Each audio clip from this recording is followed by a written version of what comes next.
तो चलिए दोस्तों, आज के वीडियो लेक्चर 7 में आपका स्वागत करते हैं। और इस वीडियो लेक्चर में आज हम लोग पढ़ेंगे बेलनाकार संधारित्र। इसके पिछले वीडियो लेक्चर 6 में हम लोग देखे थे कि कैसे गोली संधारित्र का धारिता निकाले थे, ठीक है, और उस पर कुछ न्यूमेरिकल भी किए थे। और इस वीडियो में हम लोग बेलनाकार संधारित्र को देखेंगे। सबसे पहले हम लोग जानते हैं कि आखिर बेलनाकार संधारित्र है क्या, ठीक है दोस्तों। तो चलिए देखिए क्या कह रहा है कि समान तथा विपरीत प्रकृति के आवेश से युक्त, क्या कह रहा है, समान आवेश होना चाहिए लेकिन विपरीत प्रकृति, जैसे कि एक प्लस आवेशित हो और एक दूसरा माइनस आवेशित, यानी धन आवेशित और दूसरा ऋण आवेशित, ठीक है। सकेंद्रीय बेलनाकार चालक प्लेट युग्म को बेलनाकार संधारित्र कहते हैं। अर्थात वो सकेंद्रीय हो, ऐसा नहीं कि पहला बेलन का केंद्र अलग हो और दूसरा बेलन का केंद्र अलग हो, दोनों का केंद्र एक ही हो दोस्तों, ठीक है।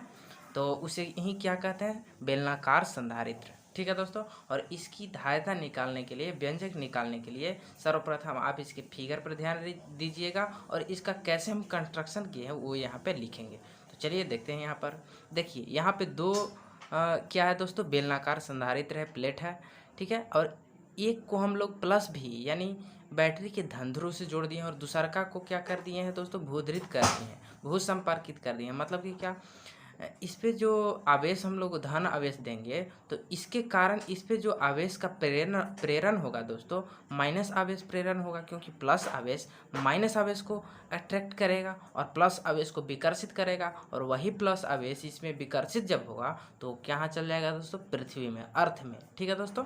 तो यही इसका कंस्ट्रक्शन है। और देखिएगा कि यहाँ पर हम मान लेते हैं कि ये जो अक्ष है इसकी त्रिज्या, मतलब इसके अक्ष से इसके जो सरफेस है इसकी दूरी कितना है, छोटा बेलन के ए अंदर वाला को और बाहर वाला का बी, नाम से है उस पर, ए मतलब अंदर, बी मतलब बाहर वाला, ध्यान में रखिएगा। और इसका जो ऊंचाई है या कहिए लंबाई दोस्तों, कितना है, एल है, ठीक है। तो इतना आप लोग को समझ में आ गया होगा। और इसी चीज़ को यहाँ पर लिखा गया है। देखिए लिखा गया है क्या, कि माना कि एक्स तथा वाई की त्रिज्या क्रमशः ए तथा बी है और बी जो है एक से बड़ा है, ठीक है, आपको फिगर में स्पष्ट रूप से दिख रहा होगा। अब बेलन एक को एक्स को धन आवेशित और वाई ऋण आवेशित करते हैं, ठीक है। और बेलन की अक्ष से आर दूरी पर एक बिंदु पी है, जहाँ पर हम लोगों को तीव्रता मालूम होना चाहिए दोस्तों। कि देखिए ये बेलन जो है सिंपली इस तरह व्यवहार करता है कि इस पे जो आवेश है वो एक रेखीय आवेश की तरह होता है, ठीक है दोस्तों, यानी एक रेखा पर स्थित आवेश की तरह भांति व्यवहार करता है। तो उस पर तीव्रता हम लोग निकाल चुके हैं, क्या, कि ई बराबर 1/2πε0 लेमडा बटा आर, यही होता है दोस्तों। आप निकाल चुके थे, गॉस प्रमेय की अनुप्रयोग में देखे थे, एप्लीकेशन ऑफ गॉस प्रमेय में देखे थे कि गोली थी रेखीय आवेश के कारण किसी बिंदु पर तीव्रता, ठीक है दोस्तों। तो ये होता है इसका। आप लोग अगर डेरिवेशन नहीं दिखे है तो पीछे वीडियो लेक्चर में जाकर के आप लोग देख सकते हैं, ठीक है। अब आगे देखिए दोस्तों, क्या कह रहा है कि एकांक आवेश को बी से ए तक डी आर दूरी ले जाने में किया गया कार्य बराबर विभव, डी आर दूरी पर ले जाते हैं तो दोस्तों तो क्या हो जाएगा, विभव भी छोटा होगा, क्यों, क्योंकि दूरी छोटा है तो विभव भी छोटा ही होगा, ठीक है। और भी बराबर हम लोग पढ़े हैं ई डी आर, और कहाँ से कहाँ तक है दोस्तों, माइनस में ई डी आर होता है। देखिए इसको आप लोग पढ़ेंगे इस तरह से कि ई बराबर क्या होता है, minus D V by D R, यही ना होता था। तो ये वही चीज़ यहाँ पे डी वी बराबर क्या हो जाएगा दोस्तों, माइनस ई डी आर। और यहाँ पे स्मॉल डी भी लिए हैं तो यहाँ पर इंटीग्रेशन कर देंगे दोस्तों। पूरा टोटल के लिए हमको ज्ञात करना है, स्मॉल के लिए थोड़ा ना ज्ञात करना है हमको, पूरा टोटल जो सिलेंडर का कैपेसिटर इसके पूरे अथी के लिए ज्ञात करना है दोस्तों, पूरे सरफेस के लिए, ठीक है। तो अब यहाँ पर देखिए क्या है, भी बराबर क्या, अब यहाँ पर ध्यान दीजिएगा कि बी से ए है, लेकिन अब क्या कर दिए दोस्तों, ए से बी उलट दिए इसका, ठीक है। तो इसका इंटीग्रेशन का एक प्रॉपर्टी है दोस्तों, ये इस बात को ध्यान में रखिए। इसको हम कोष्टक में लिख देते हैं, इसको ध्यान में आप लोग रखिएगा कि integration of A to B X D X, अगर इसी को अपर लिमिट और लोअर लिमिट को इंटरचेंज कर दे आपस में, यानी बी वाला ऊपर अपर लिमिट है दोस्तों, इसको लोअर लिमिट बना दे और लोअर लिमिट को अपर लिमिट बना दे, तो इसमें माइनस साइन आ जाता है, बाकी सब वही रहता है दोस्तों। तो ये खास प्रॉपर्टी है जिसको आप लोग ध्यान में रखिएगा, ठीक है। तो इतना आप लोग समझ गए होंगे कि ऐसे किस प्रकार आया, ठीक है। क्योंकि प्लस यहाँ पे इसलिए हुआ कि -1 पहले से था और -1 और आया, क्यों? क्योंकि हम यहाँ पे अपर लिमिट और लोअर लिमिट को आपस में इंटरचेंज किए हैं, ठीक है। तो इसको इतना समझ में आया होगा। और ई का वैल्यू हम लोग यहाँ पे बैठा चुके हैं, क्योंकि ई का वैल्यू हम लोग पहले ही निकाल दिए थे, इसलिए यहाँ पे हम लोग बैठा दिए, ठीक है, पुट कर दिए। अब आगे देखिए दोस्तों। हाँ, तो देखिए W कार्य, देखिए दोस्तों, इकाई आवेश को किसी दूरी तक ले जाने में जो कार्य होता है वही उसका विभव होता है दोस्तों, ठीक है। तो यहाँ पर W बोलिए, कार्य बोलिए, विभव बोलिए, तो सब एक ही है दोस्तों। अब यहाँ पर ध्यान दीजिएगा कि λ/2π बाहर निकल जाएगा। बाहर क्यों? क्योंकि आपको पता है कि इंटीग्रेशन जब भी हम लोग करते हैं तो कांस्टेंट टर्म को बाहर निकाल देते हैं, और जो चेंजेबल टर्म रहता है उसको हम लोग क्या करते हैं, इंटीग्रेशन करते हैं, ठीक है दोस्तों। तो यहाँ पर देखिए इसको हम लोग बाहर निकाल दिए, और 1/x dx का इंटीग्रेशन आप लोग ध्यान रखिएगा, ln x यानी logarithm of natural base x होता है, ध्यान रखिएगा। ln मतलब नेचुरल बेस लॉगरिथम, और log मतलब क्या होता है दोस्तों, log मतलब होता है 10 बेस, ठीक है, नेपियर जिसको बोला जाता है, उस पर बेस 10 रहेगा और इस पर बेस ई रहेगा दोस्तों। तो जब बेस ई रहता है तो नेचुरल लॉगरिथम कहते हैं, अगर बेस 10 रहेगा तो कॉमन लॉगरिथम कहते हैं। तो लॉगरिथम भी 2 प्रकार के होते हैं, तो वो सब आप लोग हो सकता है आपको पता होगा दोस्तों, अगर नहीं पता होगा तो ध्यान में आप रखिएगा कि लॉगरिथम 2 प्रकार का होता है, कॉमन और नेचुरल लॉगरिथम, ठीक है। नेचुरल लॉगरिथम को ln से सूचित किया जाता है, और कॉमन लॉगरिथम रहेगा तो log लिखाएगा और उसके बेस में 10 रहेगा दोस्तों, ये ध्यान में रखिएगा। और जो बेस ई रहता है यहाँ पे दर्शाया नहीं जाता है दोस्तों, लेकिन मान लिया जाता है, एज्यूम रहता है यहाँ पे, या अंडरस्टूड रहता है कि यहाँ पे ई छुपा हुआ है, ठीक है। अब यहाँ तक आप लोग को समझ में आ गया होगा। अब आगे देखते हैं। अब देखिए यहाँ पर अपर लिमिट और लोअर लिमिट है, तो एक बारी अपर लिमिट रखते हैं, एक बारी लोअर लिमिट। ये सब पहले ही आप लोग मैथमेटिकल टूल में आप लोग पढ़ चुके हैं दोस्तों, ठीक है। अब भी बराबर क्या हो जाएगा, λ/2πε0। अब देखिए ln b minus ln a। तो यहाँ पर ध्यान रखिएगा, एक प्रॉपर्टी होता है इस तरह से कि ln x minus ln y बराबर होता है simply ln x upon Y, ये होता है दोस्तों। इस प्रॉपर्टी को भी ध्यान में रखिएगा आप लोग। तो वही चीज़ यहाँ पे सिंपली कर दिए हैं। अब हमारा विभव निकल गया दोस्तों, तो विभव निकल गया तो सिंपल है अब धारिता निकालना, क्योंकि हम लोग C बराबर जानते हैं, C बराबर क्या होता है, Q/V। तो Q का वैल्यू हम लोग यहाँ पे क्या होता है, λ/L। अब λ/L कैसे होगा दोस्तों, ध्यान रखिएगा आप लोग कि हम लोग पढ़े थे आवेशों के वितरण में कि क्या होता था कि λ बराबर Q/L होता था, ठीक है दोस्तों, Q/L। तो Q बराबर L इंटू लेमडा हो जाएगा दोस्तों। तो वही मान यहाँ पे हम लोग रख दिए हैं, ठीक है। और भी का वैल्यू रख दिए हैं, और लेमडा से लेमडा कैंसिल हो जाएगा, तो बच जाएगा क्या दोस्तों, नीचे वाला ऊपर जाएगा तो क्या आएगा, 2πε0 L/ln ऑफ B/A।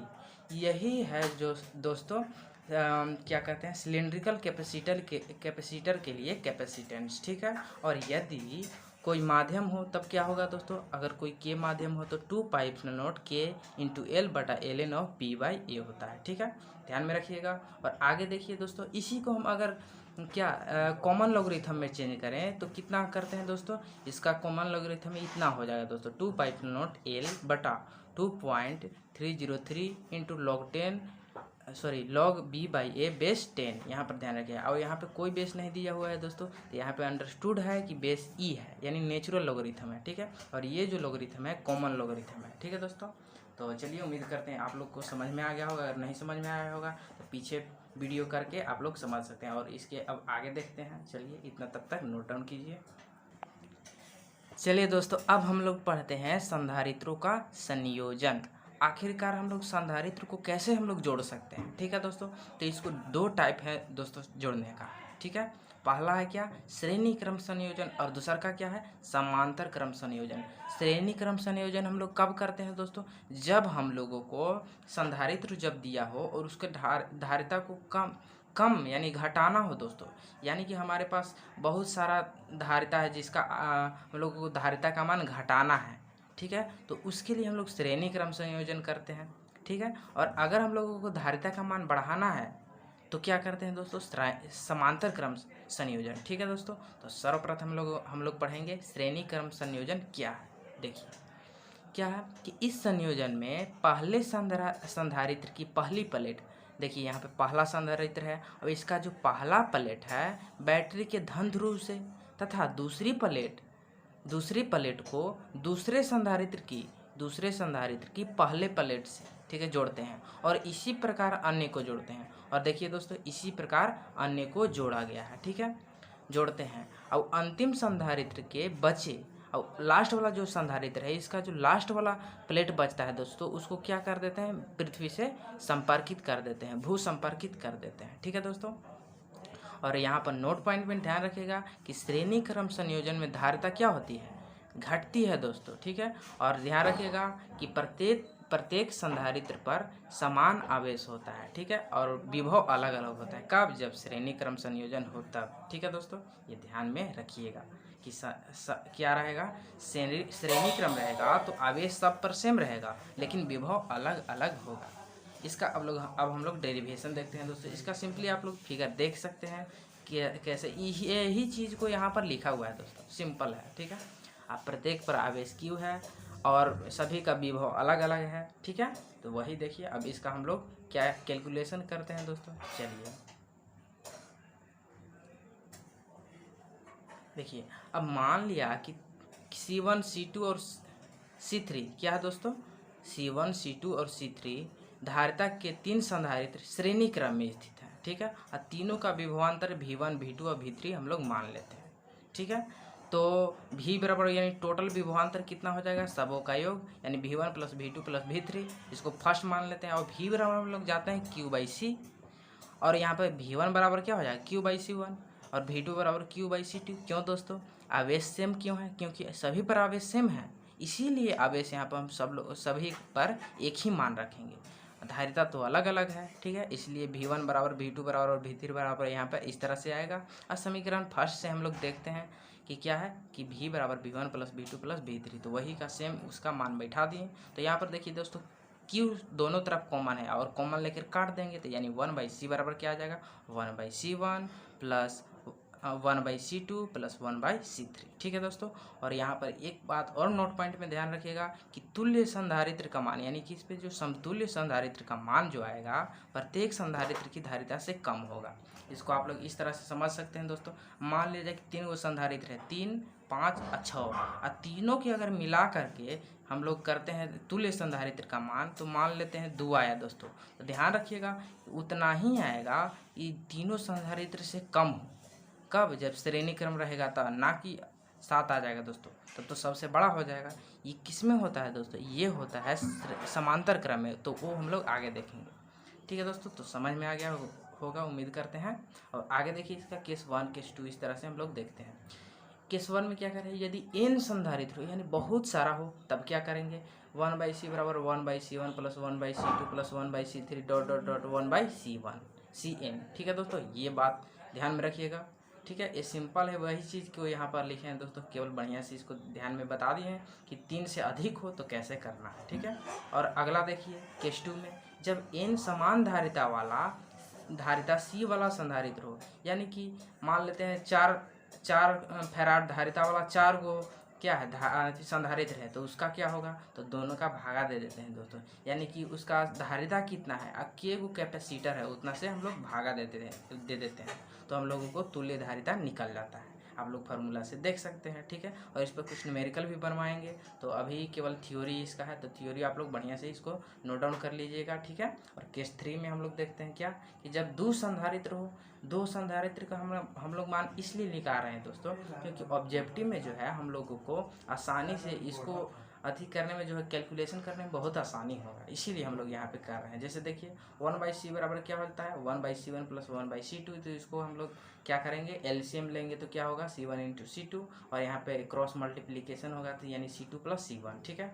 यानी कि यहाँ पे क्या हो जाएगा CS, यानी कि क्या CS कहने का मतलब क्या, तुल्य क्या दोस्तों, संधारित्र की धारिता, ध्यान रखिएगा, ठीक है। C1 इंटू C2 बटा C1 प्लस C2, यानी अपोजिट हो जाएगा, ठीक है कि ना। 1/CS बराबर ये है, तो CS बराबर ये उल्टा किए हैं दोस्तों, तो ये भी उल्टा हो जाएगा, है कि ना दोस्तों। तो ये बात ध्यान में रखिएगा और इतना आप लोग बढ़िया से नोट डाउन कीजिए, और आगे हम लोग लास्ट थ्योरी देखते हैं दोस्तों, ठीक है। चलिए तो चलिए दोस्तों लास्ट थ्योरी देखते हैं। कब? जब समांतर क्रम संयोजन हो तब। ठीक है, और इस संयोजन में देखिए दोस्तों क्या है कि इस संयोजन में प्रत्येक संधारित्र की प्रत्येक संधारित्र की पहली प्लेट एक बिंदु से और दूसरी प्लेट दूसरे बिंदु से जोड़ दिया जाता है। फिगर में स्पष्ट रूप से दिख रहा है दोस्तों।